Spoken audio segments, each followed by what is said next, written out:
हार्दिक अभिनंदन है और आप सभी को नमस्ते। मैं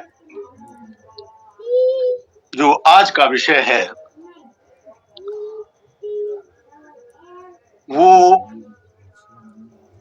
आपको सबसे पहले स्पष्ट कर दूं कि 2 सप्ताह पूर्व हमने जो कक्षा ली थी उसमें वेदांग ज्योतिष का विषय रखा था और उसकी यथासंभव प्रारंभिक ही नहीं अपितु एक विशद दृष्टिकोण की सारी जानकारी हमने आप लोगों को स्पष्ट की थी। आज हम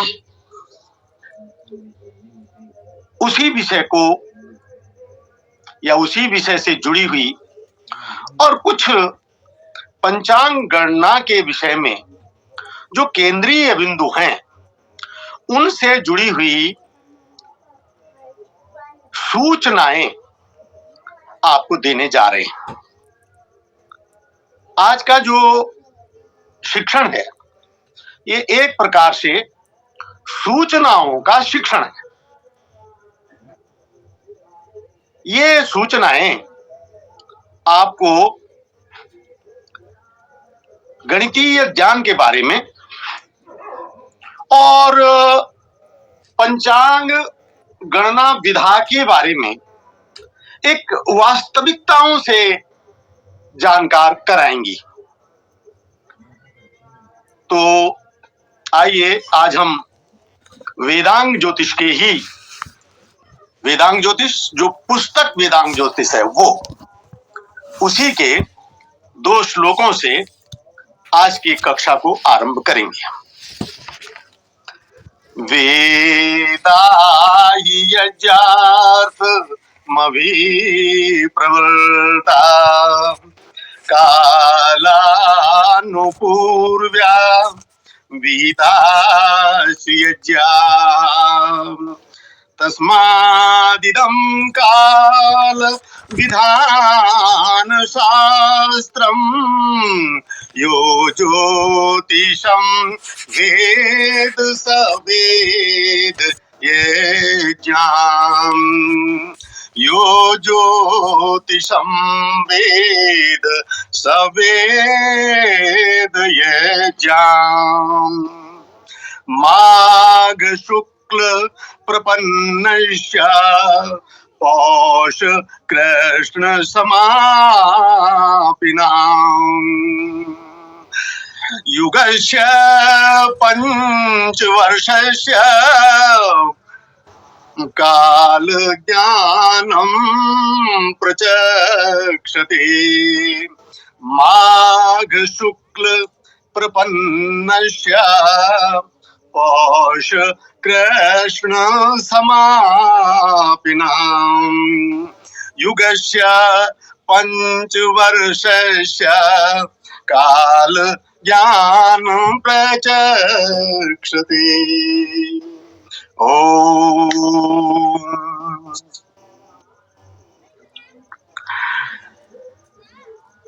वेदांग ज्योतिष ज्योतिष के क्षेत्र में गणितागत रूप से रखी गई प्रथम रचना और उस काल में जब ये लिखी गई होगी तो आपको इन बातों का आभास हो जाएगा कि कितनी सतर्कता से प्रकृति के रहस्यों को टटोल कर महर्षि लगद ने ज्योतिषीय स्पष्टीकरण आपके सामने रखे। आप जानते हैं कि उस समय में जबकि काल मापन की बहुत आज की दृष्टि से हम कह रहे हैं उसकी उस समय की दृष्टि से वो बहुत अच्छी रही होंगी, लेकिन आज की दृष्टि से हम देखते हैं तो बहुत सटीक, प्रामाणिक और बहुत सुविधा नहीं है कि आप ये कहें कि वो जिस तरह से हम आज कह रहे हैं इतने बजकर इतने मिनट पर, तो इतने सेकंड पर, या एक सेकंड के भी हम कितने हिस्से गणित करने में समर्थ हैं, तो वैसा तब नहीं था। उन परिस्थितियों में भी उन्होंने उत्तरायण को, दक्षिणायन को जानने का तरीका टटोला और इस निष्कर्ष पर पहुंचे कि जिस दिन से दिन बढ़ना शुरू हो रहा है, घर्म वृद्धि अपाम प्रस्थ, अपाम प्रस्थ, अपाम पानी, प्रस्थ एक प्रस्थ पानी। अब देखिए, एक वाटर मेजरमेंट के तरीके से नाप रहे हैं समय को।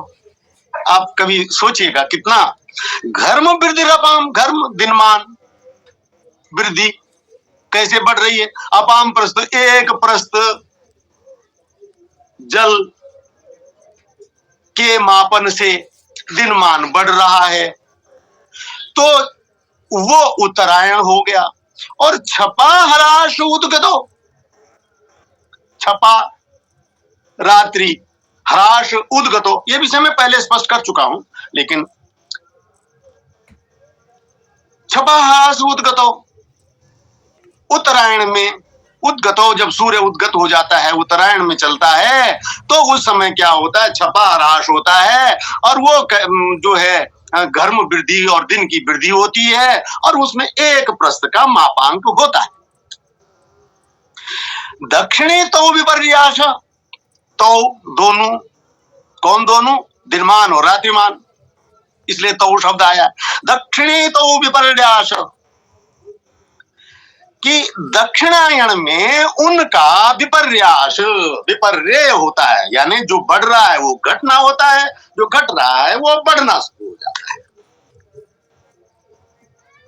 और तब कहते हैं षड मुहूर्त अयनेन तू, एक अयन में उत्तरायण पूरा 180 अंश के जाने में, षड मुहूर्तेन तो अयन में 6 मुहूर्तों का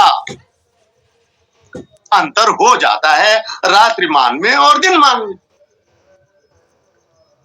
आज हमारे पास बहुत सुंदर गणितीय फॉर्मूले हैं। अभी हम इसके बाद आपका सूर्योदय सूर्यास्त की गणित को शुरू करने वाले हैं, अगले कोशिश करेंगे अगले रविवार से, और आप देखेंगे कि एक एक अंग सूर्योदय के लिए जो हमें लेना होता है, एक एक चीज को किस तरह से आज आप गणित कर रहे हैं और किस शुद्धता के साथ आप उसको जान रहे हैं। तो पहली बात तो यह है कि लगद ने उस कठिन समय में, लेकिन प्रकृति के इस रहस्य को, आप सोचिए उस समय जानना इस रहस्य को कितनी बड़ी बात रही होगी। किस रहस्य को, कि सूर्य उत्तरायण हो रहा है तो दिनमान का बढ़ना शुरू हो रहा है, छपा हराश हो रहा है, और दक्षिणायन हो रहा है तो विपर्यास, तो उस दोनों का, दिनमान और रात्रिमान का विपर्यास हो रहा है। और यही नहीं, लगत ने इतना भी कह दिया कि वो कितना होता है, उन्होंने कहा 6 मुहूर्त का होता है। 6 मुहूर्त, षण मुहूर्त अयनेन तू अयन में 6 मुहूर्तों का घटना और बढ़ना हो जाता है।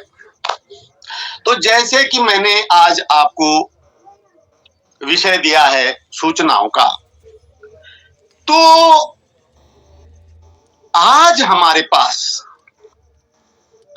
बहुत अच्छे फॉर्मूले और उनकी जानकारी है।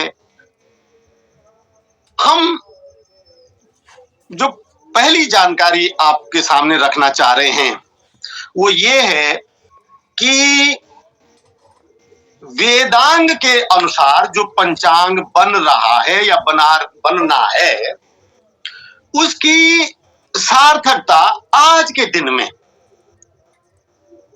समय मापन की जानकारियों के विकास क्रम के साथ बदल गई है।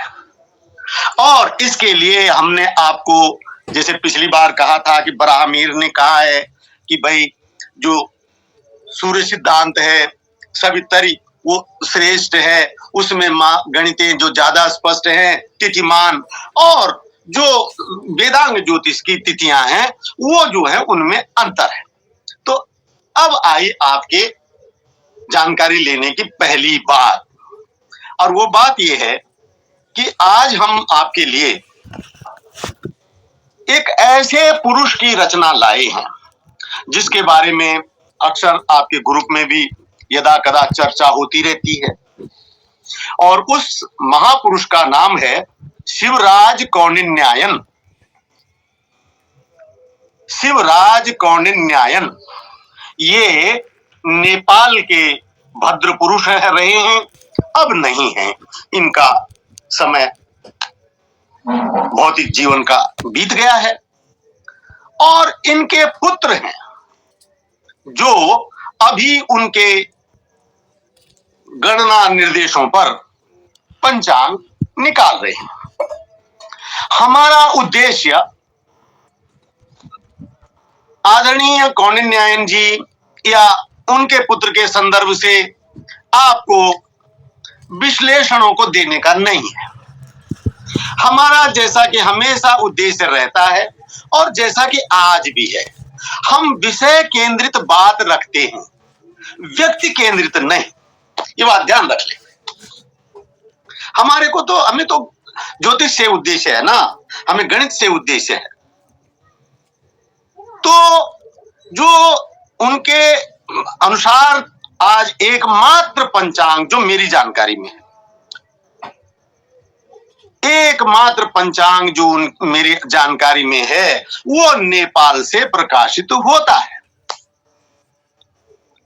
और उस पंचांग का एक पृष्ठ हम आपके सामने रख रहे हैं। हमने पहले भी आपको पिछले वक्तव्य में बहुत सारे तथ्यों पर जानकारी दी हुई है। इस पृष्ठ को आप सभी बड़े अच्छे से देख लें। और ये जो पंचांग है ये बिल्कुल इस वर्ष का है। ये मतलब ये जो अगला संवत हमारे उसमें चल रहा है, और उनका ये करीब करीब मध्य का है। उनका मध्य का इसलिए है क्योंकि उनका जो ये पंचांग है ये उत्तरायण से शुरू होता है, क्योंकि वैदिक पंचांग में माघ शुक्ल प्रपन्नस्य, माघ शुक्ल से करने की बात है, तो वहां से शुरू होता है। हमारे ये पंचांग में संवत 281 का के पृष्ठ का नहीं है, हमारे ये पंचांग में आएगा संवत 2082 में। लेकिन हम आपको इसकी तारीख दे सकते हैं, और वो है, इसकी तारीख है 23 अगस्त से 6 सितंबर की। 23 अगस्त से 6 सितंबर का ये पंचांग है। और जैसा कि मैं कह चुका हूं कि इससे बड़ा उदाहरण आपको क्या दिया जा सकता है कि उनके स्वयं के सुपुत्र के द्वारा ये पंचांग गणित है, और सारी चीजें जो भी हैं वो सब उनके द्वारा हैं। तो आप इसमें देखेंगे कि सबसे पहले देखेंगे आप कि 23 अगस्त को वेदांग ज्योतिष के अनुसार इसमें प्रतिपदा दी हुई है। वेदांग ज्योतिष के अंदर अनुसार प्रतिपदा दी हुई है। और जो लौकिक तिथि है, पहली बात तो यह है कि 23 अगस्त को प्रतिपदा, अब आज के पंचांगों में आप अपने भारत के पंचांगों को देखेंगे, श्री मोहन कृति आर्ष पत्रकम को देखेंगे, तो आपको वहां प्रतिपदा नहीं मिलेगी।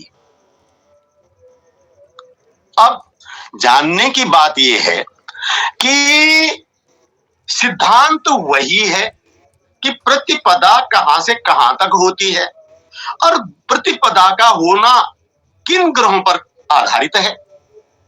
आपको पता है कि सूर्य और चंद्रमा के परस्पर दूरी का जो विभाजन है ये है तिथि।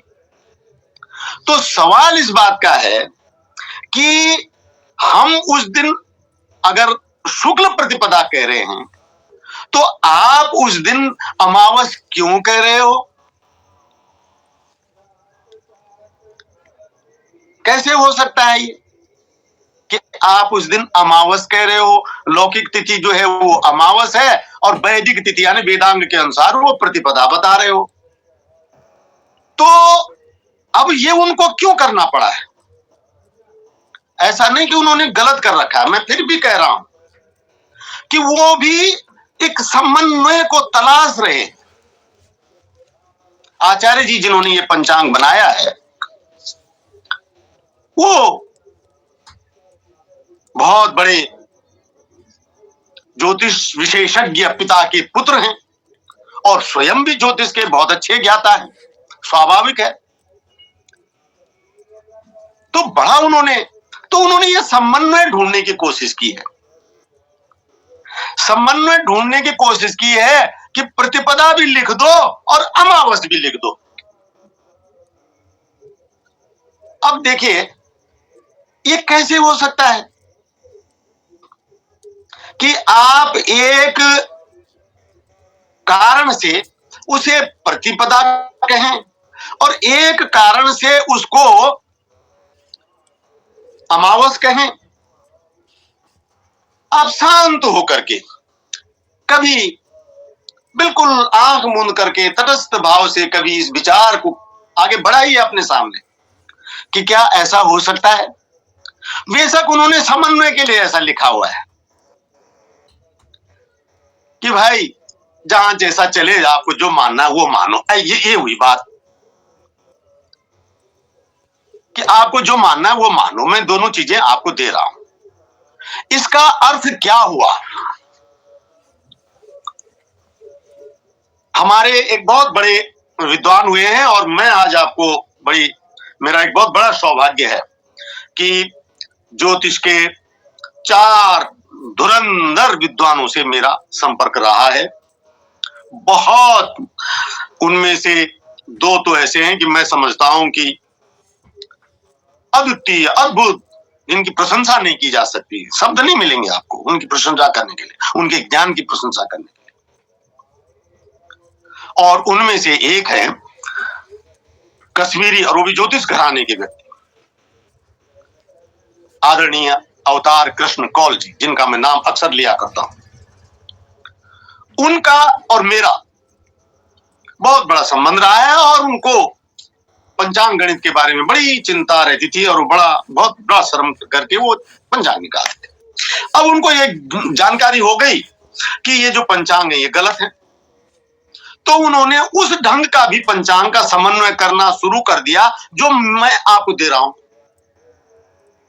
तो मैंने उनसे कहा कि वैसे तो मैं आपको सुझाव देने की स्थिति में नहीं हूं किसी भी तरह से, लेकिन आप पुराने ढंग का भी पंचांग दे रहे हैं और नए ढंग का भी दे रहे हैं।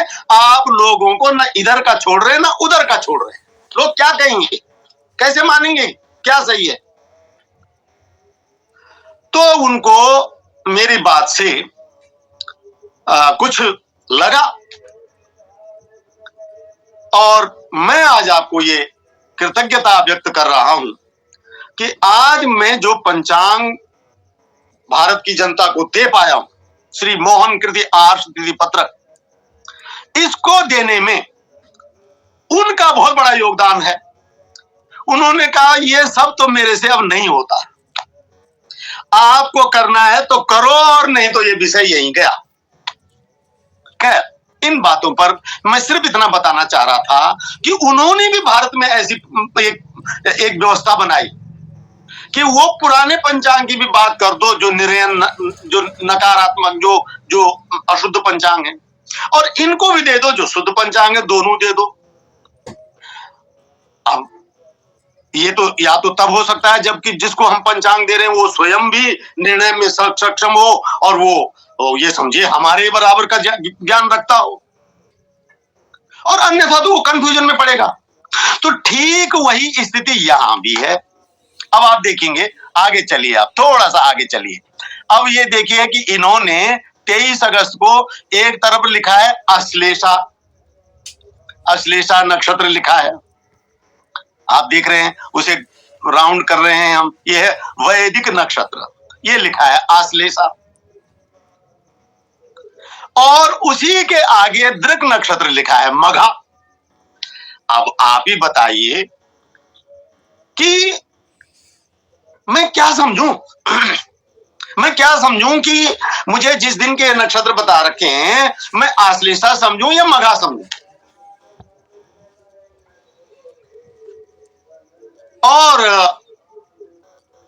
अगर आश्लेषा है तो उसकी कर्क राशि होगी, अगर मघा है तो उसकी सिंह राशि होगी। ऐसी और भी बातें हैं, उन पर न जाते हुए मैं ये कहना चाह रहा हूं कि ये जो पंचांग दिया गया है, ये हर बात में दो दो बातें जोड़ के दे रहा है। दो दो बातें जोड़ के देना आज बिल्कुल भी उचित नहीं है। इसका अर्थ हमारे जो लोग हैं, जो ज्योतिष के बारे में परिपक्व जानकारी नहीं रखते हैं, वो हमें क्या कहेंगे, क्या सोचेंगे? वो मान लीजिए संस्कार विधि में लिखा हुआ है कि जिस नक्षत्र में जन्म हुआ हो उस नक्षत्र की आहुति देनी चाहिए, यज्ञ में, नामकरण संस्कार में। जिस तिथि में जन्म हुआ हो उस तिथि की आहुति देनी चाहिए। तो अब वो जन्म नक्षत्र किसको माने? आप स्वयं उसको कितनी बड़ी झंझट में छोड़ रहे हो। ये बिल्कुल औचित्यपूर्ण बात नहीं है। बेशक आप वेदांग ज्योतिष का पंचांग दीजिए, बिल्कुल दीजिए, कोई बात नहीं। सत्य निर्णय और असत्य निर्णय तो आगे चलकर भी चलता रहेगा। प्रयास शुरू होते हैं, उन प्रयासों को मजबूती मिलती है कालक्रम के कारण। हमने वैदिक पंचांग दिया है तो हमको कौन सी आज ही सब कुछ सारी प्रतिष्ठा मिल गई है पंचांग को? ये भी तो प्रतिष्ठा के मार्ग पर है। धीरे धीरे समझेंगे। तो मैं जो पहली जानकारी आपको दे रहा हूं, जो पहली सूचना आपको दे रहा हूं, वो ये है कि वेदांग ज्योतिष के अनुसार जो सबसे बड़ा प्रख्यात प्राचार्य इस विषय के रहे हैं, स्वयं उनके द्वारा, मैं उनके द्वारा ही कहूंगा, जो चीज दी जा रही है वो कैसी है वो मैंने आपके सामने रख दी। उनकी विद्वता को फिर नमन करते हुए भी मैं इस चीज को स्वीकार नहीं कर पा रहा हूं कि हम अपने लोगों को इस तरह की दो दो बातें दी। और यही मैंने आदरणीय अवतार कृष्ण कौल जी को कही थी बात कि बिल्कुल नहीं, आप जो पंचांग दे रहे हैं आप लोगों को झंझट में ज्यादा डाल रहे हैं और दे कम रहे हैं, उनको सुविधा कम दे रहे हैं आप उनको। और उनको इस बात का अनुभव हुआ और उन्होंने पंचांग प्रकाशित करना बंद कर दिया और मुझसे बोले कि अब देना है तो आप दीजिए और मेरा तो कार्य ये हो चुका है। खैर, जो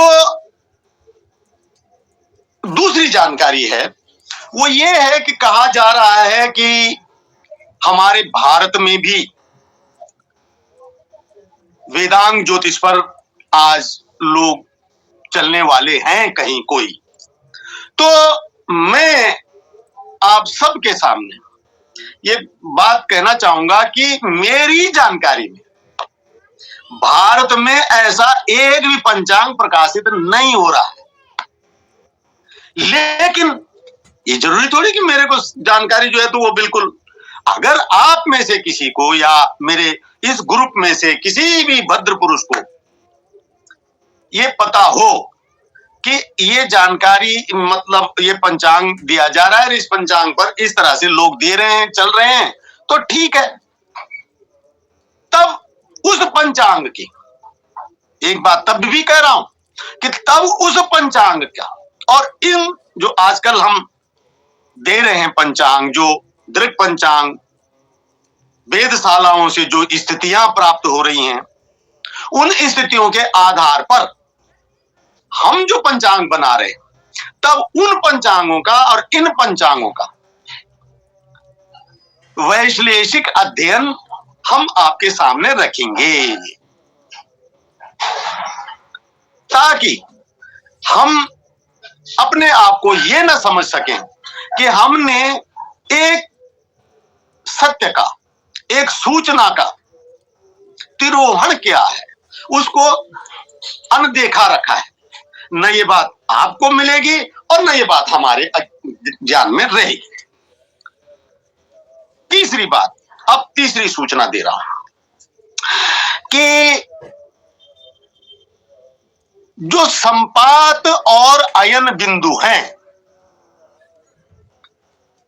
ये बिंदु मैं नहीं अपितु मेरे से पूर्व बहुत सारे विद्वान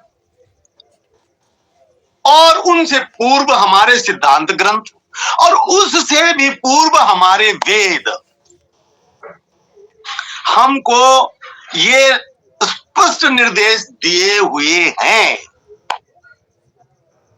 हमने नहीं देखा या हम नहीं जान पा रहे हैं तो वो हमारा दोष है। लेकिन शास्त्रकारों ने, स्वयं वेद ने ये सूत्र हमारे सामने रखे हैं। अब ये जो जानकारी है, इस जानकारी का जो पहला उपदेश है या पहला मंत्र है, वो है ऋग्वेद के पहले मंडल का 155वें सूक्त का और छठा मंत्र, छठा, सिक्स्थ, इस मंत्र को आप हमारे इस वर्ष के पंचांग में जो आपके पास पहुंचा हुआ है, आप में से बहुतों के पास पहुंचा हुआ है, और यहीं पर मैं एक छोटी सी सूचना आपको और भी दे दूं कि जो अगले संवत का पंचांग है हमारा, वो गणित हो चुका है, संपादित, प्रकाशित हो चुका है और आजकल वितरित किया जा रहा है। तो आप में से जो जो भी लोग पंचांग को लेना चाहें वो हमसे संपर्क कर लें। तो जो वर्तमान का पंचांग है उसके पृष्ठ 33 पर ये मंत्र है दिया हुआ। इस मंत्र में कहा गया है चतुर्वी साकम नवतिम च नामभिश्चक्रम न वृत्तम व्यतीरम भी विपत बृहत् शरीरो विमान ऋक्वभि कुमार प्रत्येत्यावहम, ये मंत्र है। और इस मंत्र में वैसे तो हम प्रतिवर्ष वेद का एक विशेष मंत्र आपको ज्योतिषीय, ज्योतिष परक व्याख्या के साथ, खास बात यह है क्योंकि आप वेदों में, वेद व्याख्याओं में अन्यत्र भी इन मंत्रों को देखेंगे तो हो सकता है कि आपको अर्थ वैभिन्न नजर आए। हमारा जो अभिप्राय है वो ज्योतिष परक अध्ययन के अंतर्गत लिया गया अर्थ उससे है। चतुर्भी साकम नवतिम च नामभिश्चक्रम, तो इसको हमने लिया है नामाभि चतुर्भी साकम नवतिम, चक्रम न वृत्तम अर्थात क्रांति वृत्तम अस्ति तस्मिन् क्रांति वृत्तम बृहत् शरीरः विमिमानः युवा अकुमारः अर्थात विष्णु वेतीन अभिविपत ऋक्वभिः आह्वयामि प्रत्येति। ये अर्थ हमने लिया है और ये कहता है कि जो क्रांति वृत्त है इसमें 90 च नाम भी चक्रम 90 अंश के 4 खंड हैं। अब आप देख लीजिए, 0 अंश पे संपात है, बसंत संपात, 0 अंश से 90 अंश पे दक्षिण है, दक्षिणायन। ये चित्र में आप समझ सकते हैं, 90 अंश से दक्षिणायन, यानी कि संपात के दिन सूर्य 0 अंश पर ही होगा पक्का, और 90 अंश पर दक्षिणायन में पहुंच जाएगा सूर्य। 0 से 90 दक्षिणायन हो गया। अब 90 से 180 तो शून्य के साथ रेखा में सूर्य आ गया, और इस 180 अंश पे सूर्य जो है वो शरद संपात बनाएगा। अब जब शरद संपात से फिर आगे बढ़ेगा 90 अंश, तो शरद संपात 180 पे हुआ, 180 पे आप 90 जोड़िए तो 270 अंश हो गया। इस 270 अंश में अब मकर में आ गया, 270 अंश माने मकर, अब मकर में आ गया तो उत्तरायण हो गया। तो ये जो 4 खंड हैं बहुत सुंदर, बड़े अच्छे से दिखाया जा रहा है आपको। 90 अंश का बसंत संपात, यहाँ बसंत संपात से और दक्षिणायन 90 अंश का अंतर, प्रथम खंड 90 अंश का चतुर्भी 4 भाग हो गए। पहले भाग में 90 अंश का तो दक्षिणायन पे पहुंच जाएगा। अब 90 अंश से फिर 90 चलेगा तो 180 अंश होगा, 180 अंश होगा तो बिल्कुल सीधी रेखा में आ जाएगा। और जब आप ये देख रहे हैं कि जब सूर्य सीधी रेखा में आमने सामने 0 अंश और 180 अंश पे होगा तो उसमें दिन और रात बराबर होंगे। ये उसका एक दृक वो हो गया प्रमाण, दृक्सिद्ध प्रमाण हो गया। आप उस दिन भूमध्य रेखा क्षेत्र पे जाएंगे तो आप देखेंगे कि वस्तुओं की छाया ही नहीं बन रही है। अब ये क्या हो गया? ये ऑब्जर्वेशनल एक्सपेरिमेंट हो गया। आप खुद चल रहे होंगे, आपकी छाया आपके पैरों के नीचे होगी, आपकी छाया ही नहीं होगी। तो जब सूरज ठीक आपके ऊपर आ जाएगा तो छाया ठीक नीचे होगी। और जब आप उत्तरायण दक्षिणायन पे जाएंगे, आप जैसे उत्तर कर्क संक्रांति पे जाएंगे, आप ये उज्जैन भोपाल ये हमारे कर्क रेखा में पड़ते हैं। ये स्थान जो उज्जैन की ऑब्जर्वेटरी है वो कर्क रेखा पे बनाई गई है। जब वहां जाएंगे तो आप देखेंगे कि आपकी छाया वो उत्तर को, दक्षिण में सूर्य है तो उत्तर को, और उत्तर में सूर्य होगा तो दक्षिण को, वो लंबी बनेगी, बड़ी से बड़ी होगी वो। आपने जान लिया, देख लिया आपने। इसी को तो दृक कहते हैं। प्रैक्टिकल बात है, प्रैक्टिकली आपको मिल रहा है जानकारी। तो चतुर्भि साकम 90 च नाम अभिचक्रम न वृत्तम वितीरम विपिपत और बृहत् शरीरो विमानः ऋक्विर कुमारः प्रत्येत्या वहम हवम। ये वेद का मंत्र है और इस मंत्र से हमने ये जाना, फिर बाद के शास्त्रियों ने हमें और ज्यादा व्याख्या दी है। और मैं आज आपको एक बात और भी सूचना देना चाह रहा हूं। बहुत सारे लोगों को यह है कि पुराण में, इतना पुराण में, वो ठीक है कि पुराण में कुछ बातें जो हैं वो मतलब ऐसे ढंग से हैं कि हम उन्हें न समझा सकते हैं न समझ सकते हैं, मैं मानता हूं इस बात। लेकिन गणितीय रूप से पुराणों में जो कुछ भी कहा गया है, मैथमेटिकली जो कुछ भी कहा गया है, उसमें मुझे तो गलत दिखा नहीं। अभी मेरी बात हो सकती है। उदाहरण के लिए विष्णु पुराण कह रहा है अध्याय 8 के वो अंश 2 में कह रहा है कि शरद वसंतयोर मध्य विषुवम विभाव्यते। शरद और बसंत ऋतु के बीच में विषुव होता है, और उसके लिए व्याख्या दे रहे हैं विष्णु पुराण वाले कि समरात्रि दिनम तु तत्। कि उस दिन समरात्रि होगी, समरात्रि और दिन होगा, समरात्रि दिनम तो तत्, ऐसा लिखा है उसमें। अब मैं कैसे कह दूं? तो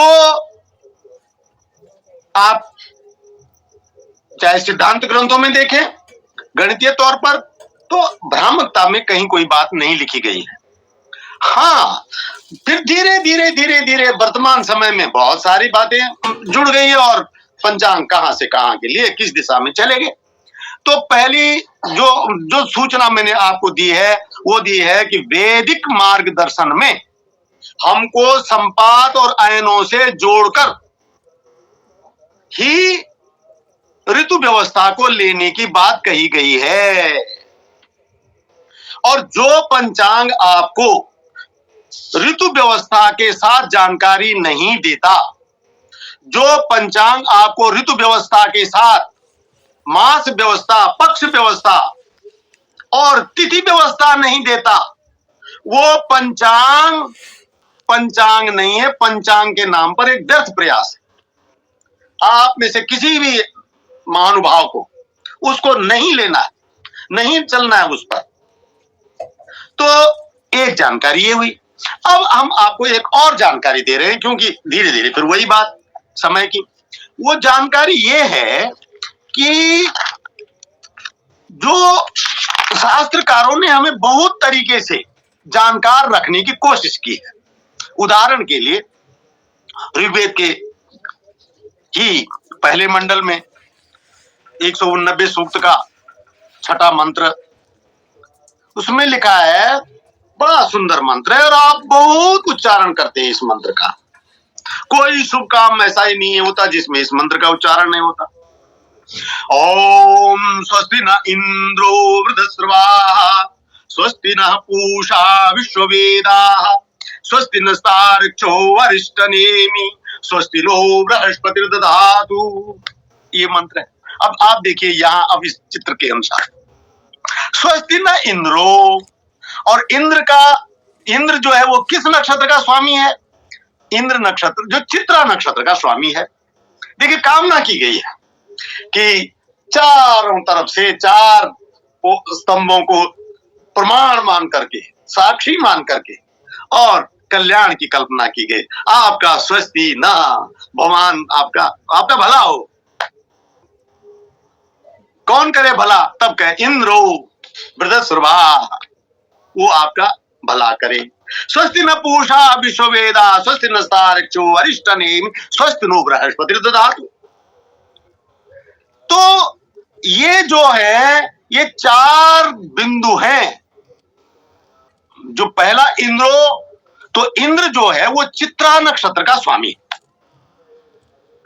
फिर आया पूषा, ये रेवती नक्षत्र का स्वामी है।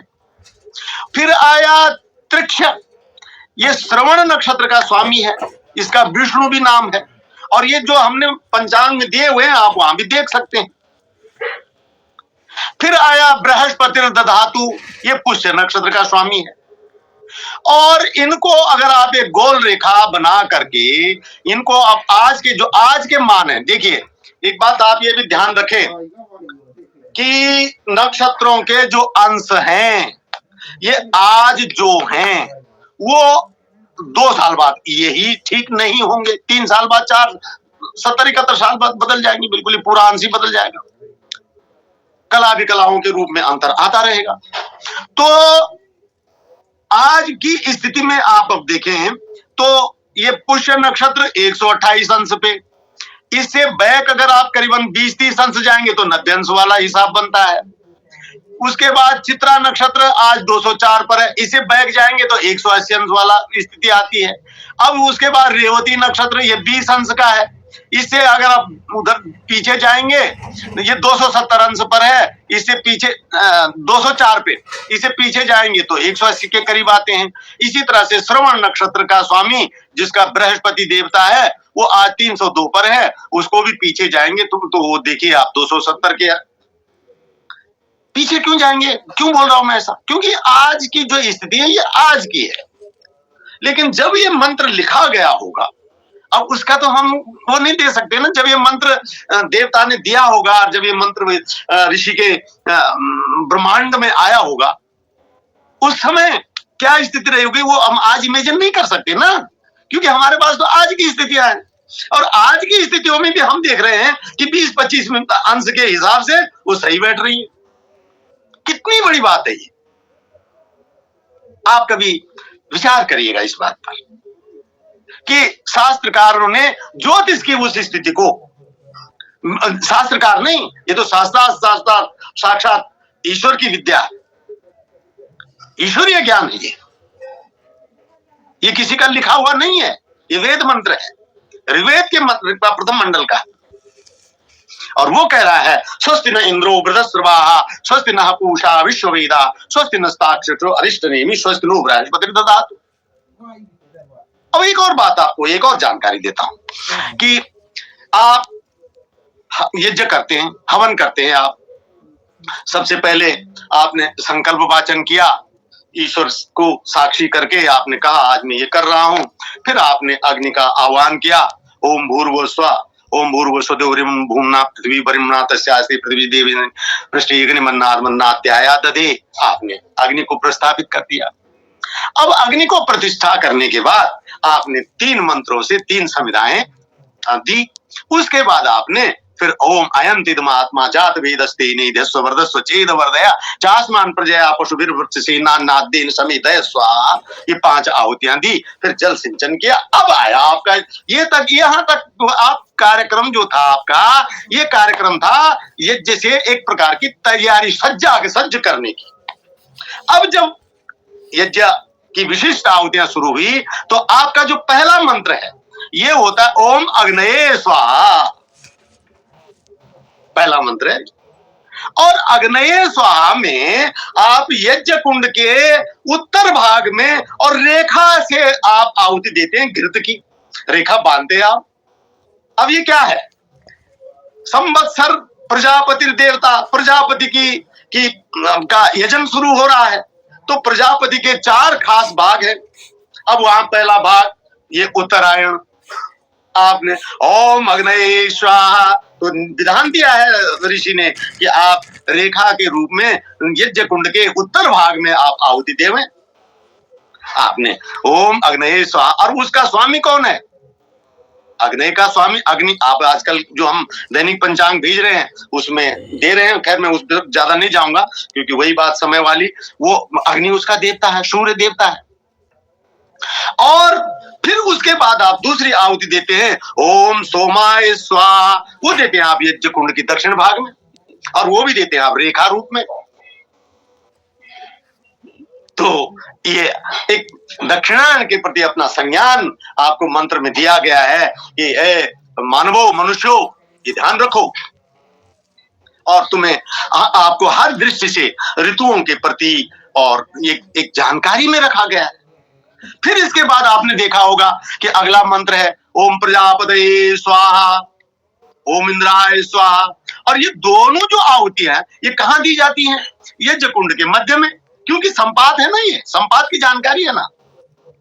तो संपात क्या है, वो बिंदु रूप है, वो रेखा में नहीं है, उत्तरायण रेखा में है, दक्षिणायन रेखा में है। अब देखिए ये मेरी एक ज्योतिषीय समझ है और एक ज्योतिषीय व्याख्या है मेरी, क्योंकि मैं ज्योतिष पे चल रहा हूं, क्योंकि मैं पंचांग करता हूं, तो मैंने देखा कि मनुष्यों को ये जो सूचनाएं हैं, इसलिए मैंने आज के उसका सूचना शब्द दिया है। ये जो सूचनाएं हैं ये किस किस तरह से, कहां कहां, और भी पता नहीं कितनी कितनी जगहों ये सूचना दी गई होगी। ये तो मैंने 2-1 जगह थोड़ा टटोला तो मुझे ये मिल गई।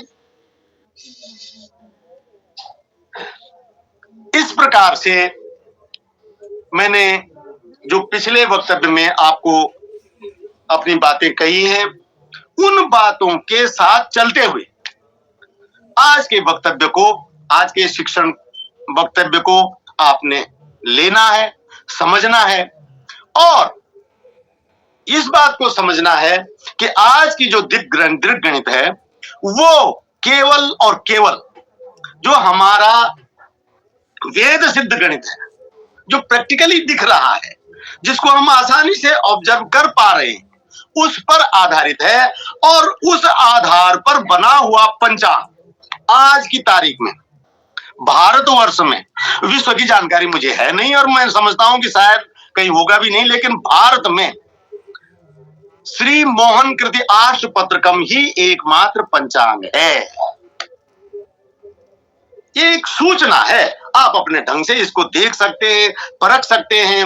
मैंने आज जितना भी कुछ आपको बताने की कोशिश की है, उसमें आपको ये ही सूचना मैंने दी है कि वेदांग ज्योतिष के अनुसार भी जो पंचांग बन रहे हैं, वो भी दो दो तथ्यों को दे रहे हैं, वो भी एक चीज पे स्थिर नहीं है। और इस स्थिति को आप समझ सकते हैं कि आप इसे क्या कह सकते हैं, कैसे समझ सकते हैं। बाकी मैं सब आपके ज्ञान पर, आपके अध्ययन पर, आपके अनुभव पर छोड़ते हुए आज की कक्षा को संपन्न करता हूं। आप सबका बहुत बहुत धन्यवाद। नमस्ते।